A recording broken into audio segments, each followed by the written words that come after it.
One to one ஆன்மீக நேயர்களுக்கு அன்பு வணக்கம். நம்ம சேனலில் தொடர்ந்து ஜோதிட விழிப்புணர்வு நிகழ்ச்சியை பார்த்துட்டு வரோம். அந்த வகையில் இன்றைக்கி நாம் பார்க்க போகிறது ஒரு ராசிக்கும் வாழ்நாள் எதிரி, வாழ்நாள் துரோகி, வாழ்நாள் நண்பர் யார் அப்படிங்கிற மாதிரி சில பதிவுகள்லாம் நான் பார்க்குறேன் சார். உண்மையிலே வாழ்நாள் முழுக்க ஒருத்தர் எதிரி, ஒரு ராசிக்கு இவங்க தான் எதிரிங்கிறத நம்ம கண்டுபிடிச்சிடலாமா, அது உண்மையிலே சரியாக வருமா அப்படின்னு ஒரு கேள்வி கேட்டிருந்தார். சரி, அதுக்கான சில ரெஃபரன்ஸ் வீடியோக்களையும் அனுப்பி இது சரியாக இருக்கான்னு பாருங்கள் சார் அப்படின்னு சொல்கிறாரு. நம்மளை பொறுத்த வரைக்கும் அது சரியாக இருக்கா தப்பாக இருக்கா அப்படிங்கிறத நமக்கு நோக்கம் அல்ல.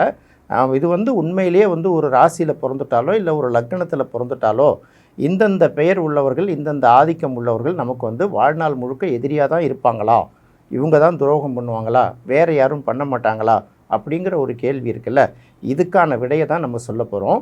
ஏற்கனவே நான் ஒரு லக்னத்துக்கும் யார் நண்பர்கள், யார் பகைவர்கள், பாதகாதிபதி யார், மாரகாதிபதி யார், அவங்க எப்படி இருக்கணுங்கிற விஷயத்தெல்லாம் நான் தெளிவாக சொல்லியிருக்கேன். இதை பழைய நம்மளோட வீடியோக்குள்ளே நிறைய பேருக்கு புரட்டி பார்த்தீங்கன்னாலே அதெல்லாம் தெரிஞ்சுக்கும்.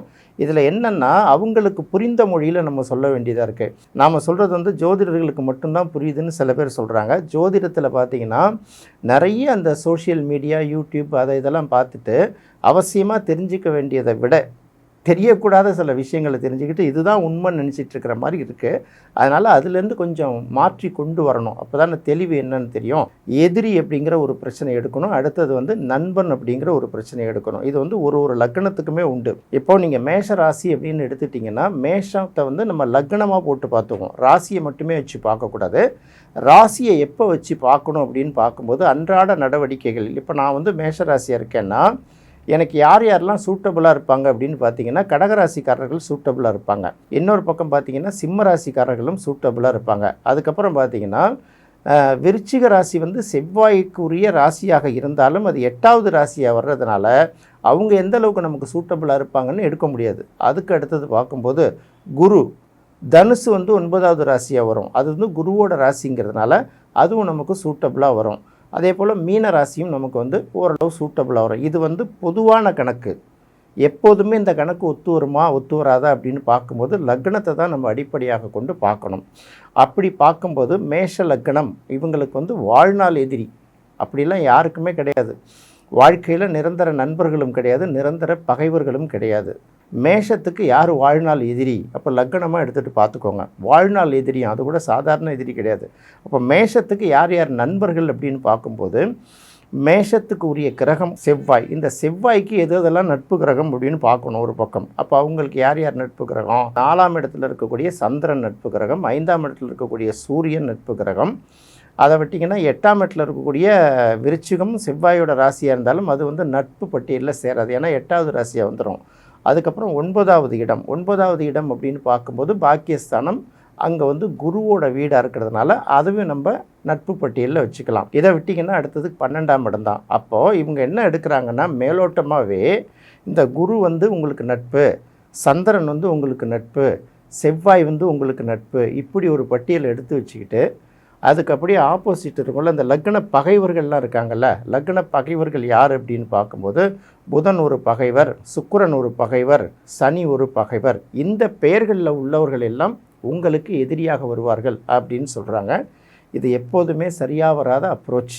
சில நேரங்களில் உங்கள் லக்னத்துக்கு பாதகஸ்தானத்தில் நட்பு கிரகங்கள் போய் உட்கார்ந்துருச்சுன்னா எந்த வகையிலுமே அது நல்லது கொடுக்காது. மேஷத்துக்கு குரு நட்பு ஸ்தானம், அது பாக்கிய அதிபதி. என்ன எடுத்தாலும் சரி இந்த குரு போய் பாதகஸ்தானத்தில் உட்காந்துருச்சுன்னா குருவால் மட்டுமே உங்களுக்கு இடைஞ்சல் வரும். இப்போ குருவோட தன்மைகள் என்னென்ன இருக்குது அப்படின்னு பார்க்கும்போது குழந்தைகள் குருவோட தன்மை, நமக்கு கிடைக்கக்கூடிய ஆசான்கள் குருவோட தன்மை, அடுத்தது குழந்தைகளால் பெற்றோர்கள் அவமானத்தையும் கஷ்டத்தையும் சிந்திக்கிறதா சில நேரங்களில் வந்துடும். இது குழந்தைகளால் ஏற்படக்கூடிய பாதிப்பு.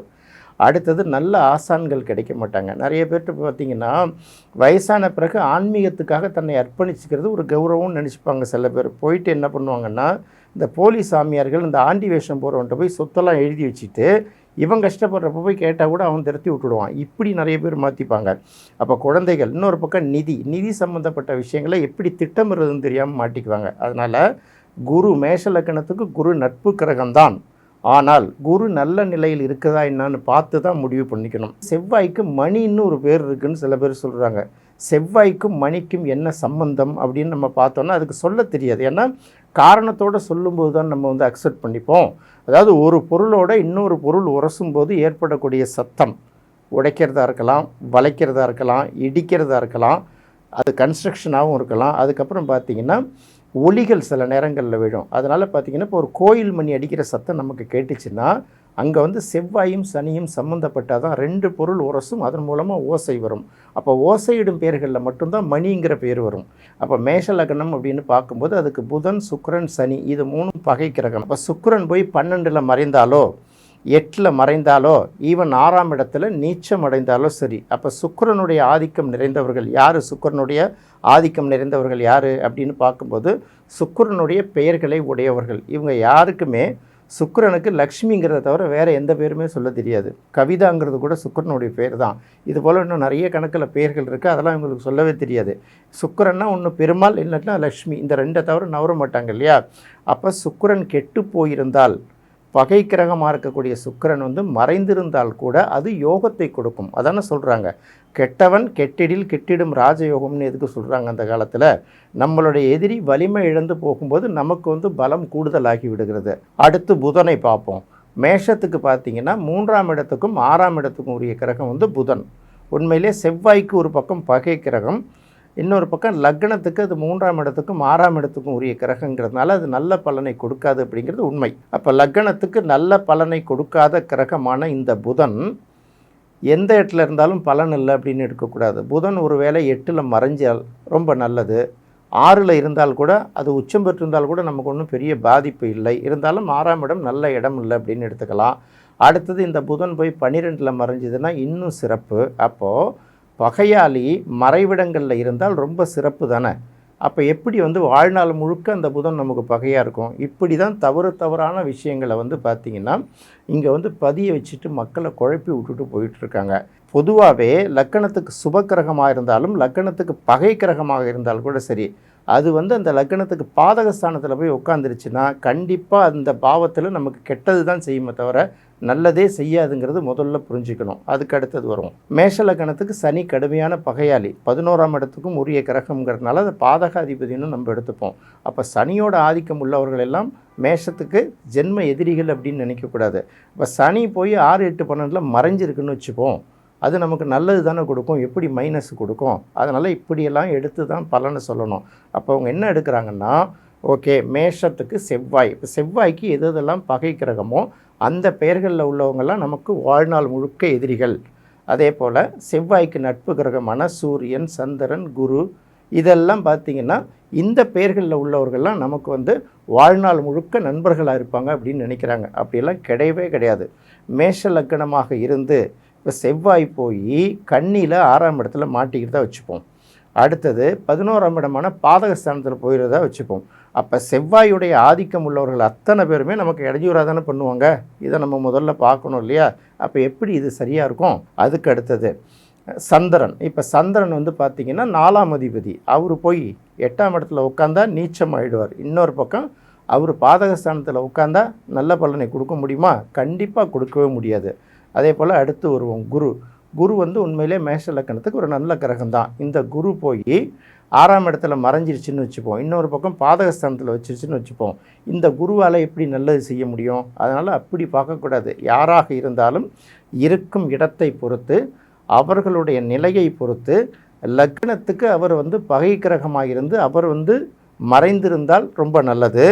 லக்னத்துக்கு நட்பு கிரகமாக இருந்து அது வந்து பாதிக்கப்பட்டிருந்தால் ரொம்ப கெடுதல். இந்த அடிப்படையில் தான் இந்த ஆதிக்கம் உள்ளவர்கள் நமக்கு நல்லது செய்வாங்க, இந்த ஆதிக்கம் உள்ளவர்கள் நமக்கு கெட்டது செய்வாங்க அப்படிங்கிறத கணக்கு பண்ணணுமே தவிர பிறந்தோடனே இந்த பேர் இருந்தால் இந்த பேருக்கு பகை அப்படின்னு எடுத்தோன்னு வச்சுக்கோங்களேன், அது வந்து நல்ல பலனையே கொடுக்காது.